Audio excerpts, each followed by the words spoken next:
Sense of how tonight's town hall with the former president played with some of New Hampshire's Republican and undeclared voters who were in the audience. One to go to CNN's Gary Tuckman, who's with a group of them now. Gary?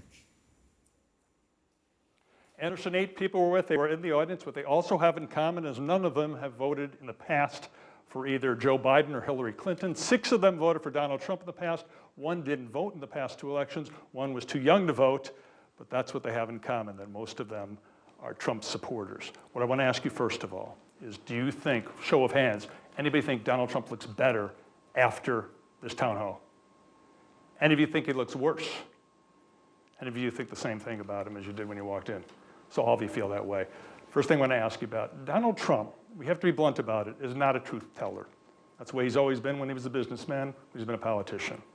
He has lied about the 2020 election, stuffed ballot boxes, it's all made up. He's lost dozens of court cases. Does it bother you that he keeps talking about 2020 and not 2024? I'll ask you first. This is Jonathan Leslie. He's 40, Republican, voted for Trump twice. How do you feel about those lies?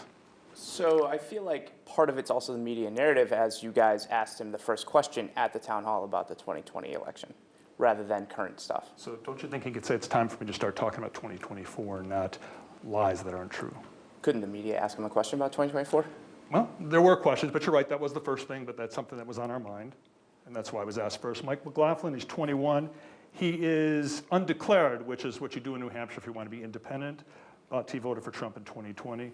Mike, same thing to you. What do you feel about Trump continuing to talk about those mistruths from 2020? Personally, I'm getting tired of hearing about it.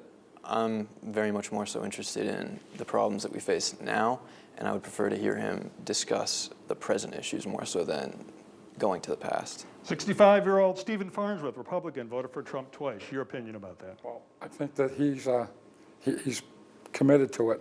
That's what he feels. That's what he thinks. Well, do you And think he he's not thinks gonna- that, or do you think No, he just keeps saying it to try to will it for people like you to believe No, it? I think he actually thinks it. You do? No, he may. Even though he keeps losing in the courts over and over again. He does say what's on his mind. Okay. Do you think so? That it was I'll- a rigged election? I'll abstain.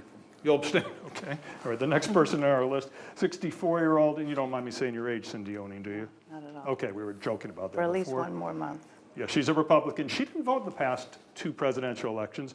How come you didn't vote, A, and B, what do you feel about the continuation of these lies about 2020? You know, I don't know what's a lie anymore, but I think there needs to be a new narrative. And what's the new narrative? Current situations that are, involving all of us. Current situations. But when you say you don't know what's a lie is a lie. I mean, all these courts have said there's one of the stuffed ballot things he's talking about was in Fulton County, Georgia. No stuffed ballots. I was there. I was watching it with my own eyes. I mean, none of it's true. And I think a lot of people think he tries to will it to be true. Would you agree with that? Yes. Okay. In that corner right there, that's Noel Licata. He's 18. First election coming up. He's currently undeclared, but leaning Republican. What do you feel about him still talking about 2020 and these things? I don't think anybody wants to hear about 2020 at this point. Everybody wants to hear about 2024, the future, and what comes after that. And he did not talk enough about that tonight. Alyssa Malloy. Alyssa's 37. She's a registered Republican, voted for Trump twice. Your feeling about this? I think it's time to move on from the election, the 2020 election. Do his fibs offend you? I think he truly believes it. You do too.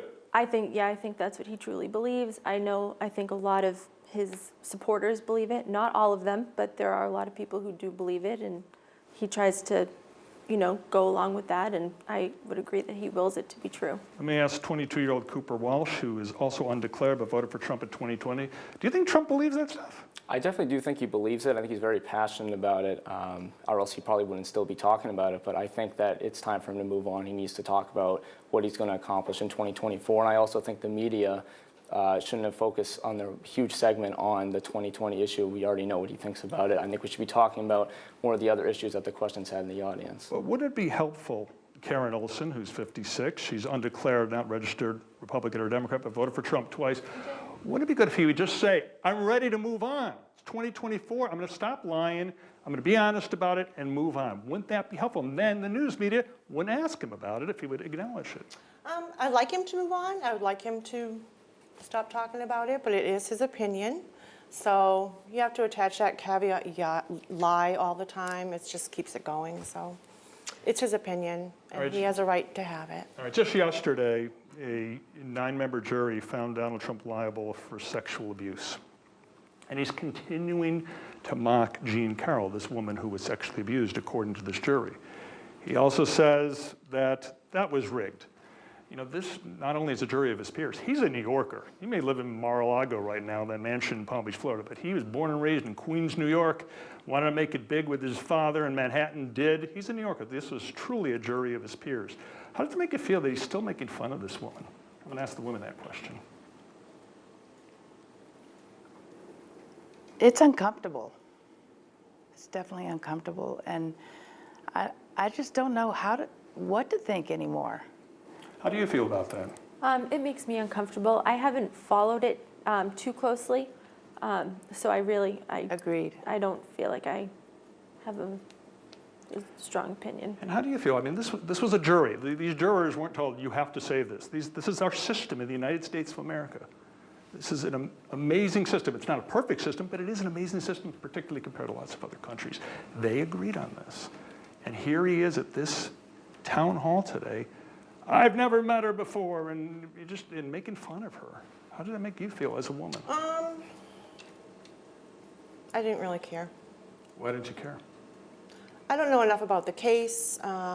Women can be victims of abuse. Women can also make up stories. I mean, we see it all the Yeah, time. I mean- So I don't know. All of these situations where people are coming out 20, 30 years later, I don't listen to it. One more question for you, Mike Pence. He said regarding January 6th that he doesn't think Pence was in danger. He doesn't feel the need to apologize to him. Does that offend any of you? That he's not willing to tell Mike Pence, I'm sorry, you could have been hanged. Anyone offended by that? Sure. Oh, you are. And the final question, any of you ready to say you're ready to vote for Donald Trump in 2024? I am. You are. Sure. One person. The rest of you not ready to say that yet. Thank you all for joining us. We very much appreciate your time in this very important political state of New Hampshire.